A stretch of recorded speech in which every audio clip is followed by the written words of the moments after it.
What's up, everyone? Marc Lobliner, CEO, MTS Nutrition, Chief Marketing Officer, TigerFitness.com, creator of the Outright Bar, and partner in the Ambrosia Collective, as well as 015 Nutrition. You know, I just wanted to kind of give you guys a little insight into my mindset and how I'm always looking to grow and how you could put it into your life. I want to tell you guys a story.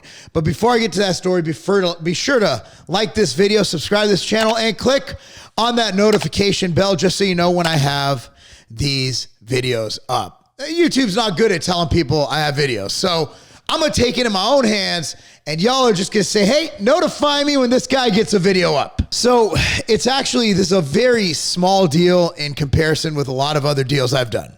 So there's a sporting goods store in Southern California called Big 5 Sporting Goods, and they're based in El Segundo, California, and I believe they have around 250 stores, if I'm not mistaken.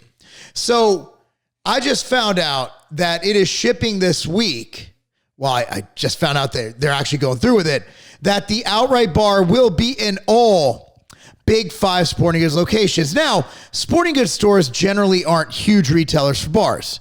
People go to sporting goods store, they see it, they buy one at a time. Whereas at Tiger Fitness or the Vitamin Shop, they'll buy an entire box, right? So you're selling less quantity, right? But here's why this matters to me. Number one is it's like a grocery buy where it's a place for people to buy the bars. It's convenient, and they might only buy one bar, but hey, a sale's a sale. And as bodybuilders have always said, $20 is $20, or $2.50 is $2.50. So here's why this means a lot. When I was a kid, my first job outside of just doing odds and ends, whatever, this and that, just jobs, right? Like little minor things like mowing lawns, whatever. So my first real job was at a place called Sentinella Feed and Pet Supplies in Venice Beach, California, right down Sentinella, their main location.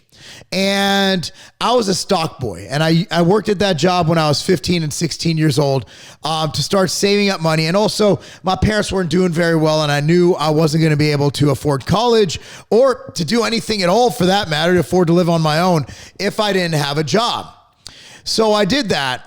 And then I ended up going to college, and I was fortunate enough to get a job working at Bally Total Fitness. You guys remember they were bought by LA Fitness, and a couple other gyms were split off and bought by other brands along the way. But Bally Total Fitness, I was a personal trainer, and then I kind of got promoted to area personal training coordinator within the Southern California area, from Encino to Chatsworth to Simi Valley to whatever. While I was doing that, now, as you trainers know,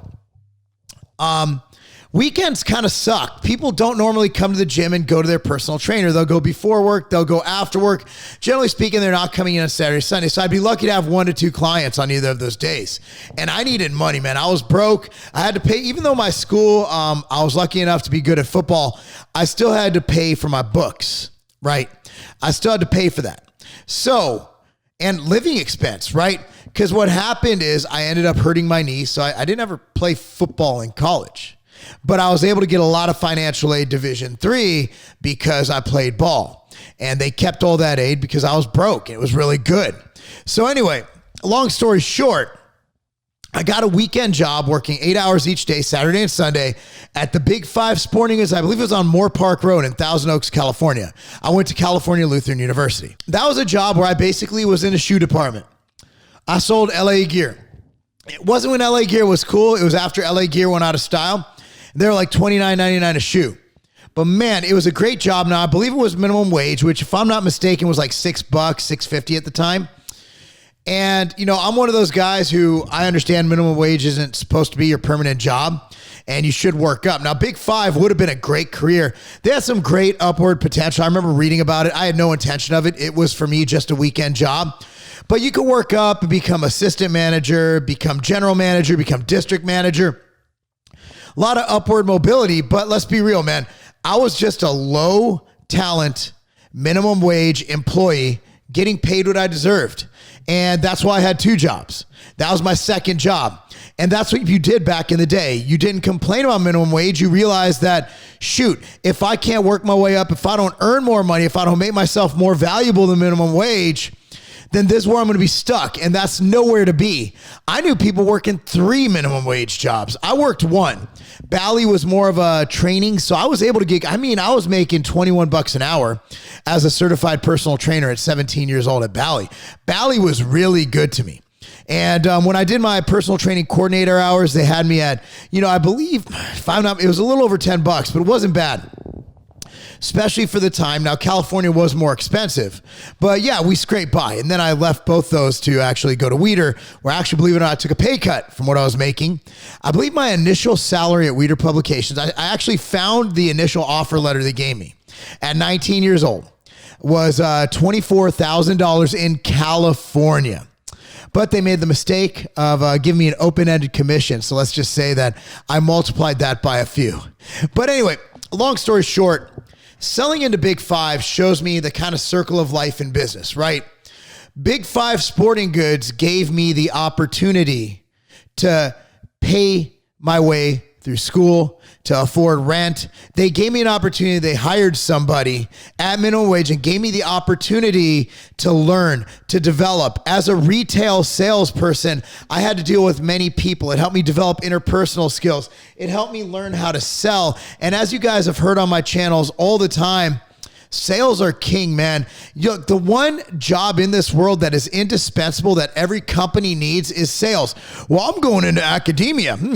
Well, you got to get people to go to school, so you got to make value and you have to sell your school. Well, I'm going into nonprofits. You got to sell your message, right? Nonprofit just means you don't show a profit at the end of the year. It's easy to do those. No, I'm not. Everybody's in sales. You got to sell yourself to get the job. You have to. Sales is life. And Big Five gave me that experience. And for me, it was really awesome. And one of my most just kind of eye-opening and just humbling experiences to be doing business with Big Five, because it's a full circle. They hired me, and now I'm supplying them with bars, and now we could both make money off of each other. And part of the reason I'm able to do what I do now is because companies like Big Five Sporting Goods, like Sentinella Feed and Pet Supplies, well, Mark, they only paid you minimum wage. They were taking advantage of you. No, I applied for the job. I wanted that minimum wage. If I didn't like the job for minimum wage, I would have gone and got another job that felt that I was worth more. But unfortunately, at 18 years old, I wasn't worth more. That was about as much as my skill set took me. I had no skills. I had skills, but I hadn't proven them. What Big Five allowed me to do was to pad my resume. You know how to write a good resume, right? Like I made that Big Five Sporting Goods job sound good. It's not on my resume anymore because nobody cares.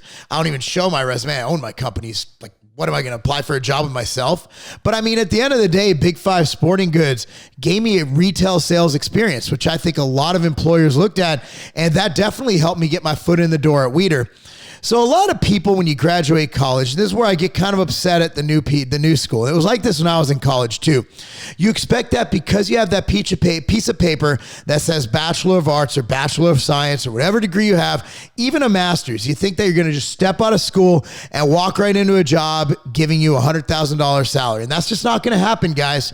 That's just not in the cards for you. You might. It's a possibility. I've known some people get paid really handsomely out of school. Really handsomely. A lot of times it's a family connection. Daddy knew somebody, or daddy had an affair with somebody, or whatever happened, right? But at the end of the day, the thing is that it's all about experience, and it's all about working your way up. And while Big Five Sporting Goods wasn't my stepping stone, so to speak, I didn't work up in the organization. Taking that minimum wage entry-level job with Big Five Sporting Goods, being a stock boy at Sentinella Feed and Pet, that allowed me every step of the way to gradually get higher and higher and higher and higher, to the point where I'm a CEO of multiple multi-million-dollar brands. And it didn't just happen overnight. I don't even want to tell you about the years I was watching. They have this debate about minimum wage now. And I'm kind of indifferent on it. What the economy is going to do is they're going to hire less people if minimum wage is too high. They're going to automate, or they're just going to do more stuff themselves. So employment levels will go down with increased minimum wage. It just is what it is, because people seem to think that business owners have all this money, that we're just raking in cash. Some of us do, but 94% of businesses fail. And that's because it's really hard to run a profitable business. You know, you have many expenses, including lawsuits, litigation, and the government a lot of times just wants you to go out of business, it seems, right? Like they have all these regulations, all these codes, all this, all that. I'm not saying we don't need codes, but the amount of stuff you have to pay to be up to code, the amount of people you have to grease, so to speak, is absolutely insane. So businesses are set up to fail. If you're in one of the 6% that make it in business, and I would hate to see what the failure rate is now after COVID. I would bet 98% of businesses fail now. It used to be 96. That's pre-COVID. What about 98 when the government literally came in and said, hey, you're going out of business because we don't think you're essential? That's not good. So everything you do in life, every choice you make, every decision you make will play a vital role in what you become in the future. And it's called the butterfly effect. And the old theory was if you killed a butterfly anywhere in your past, if you went back in time and you killed a butterfly, it would change the outcome of everything, at least on a minor scale. Because everything has a reason. Everything has a purpose. Look, guys, I've made more mistakes in my life on a personal level, not really on business, but on a personal level than I can count. I've gone over this on my personal channels and my vlogs and my writings. You know, there are years that I was lost, that I didn't know where I was, that I had trouble finding my true self. And do I regret it? I have some sorrow for it. You know, I'm like, I shouldn't have done that. But at the end of the day, those errors and feeling empathy to those around me who maybe I didn't do right by, to whatever, that led to who I am today. We're not born perfect. You know, we're all born with sin. If you believe in that, if you believe in, you know, the teachings of Jesus Christ, which, you know, you guys know I'm probably by this time that I'm of Jewish heritage and, you know, I'm agnostic in practice. I don't practice a certain religion. I do believe in God. Okay. And, but I don't have a religion. But if you believe in the teachings of the New Testament, for example, you know, we're all born with sin. You know, we're all born with sin, and that's why Jesus died, right? Like that's the whole theory behind it. So I wasn't born perfect, but all the stuff I did in life led to who I am today. And I'm pretty happy with who I am today. I'm actually very happy with who I am today. I have a lot of stuff to fix, but I'm 40. I figure I'll live till about 80. I got about 40 more years to figure it out. By that time, it'll be too late. So what I'm saying is, guys, the moves you make might not always be the best, right? It might not always seem like it's your final stop, and that's because it isn't. It might seem like it's a dead end. Look, a lot of people say a minimum wage job selling shoes is a dead end job. Yeah, it sometimes is, but it doesn't have to be.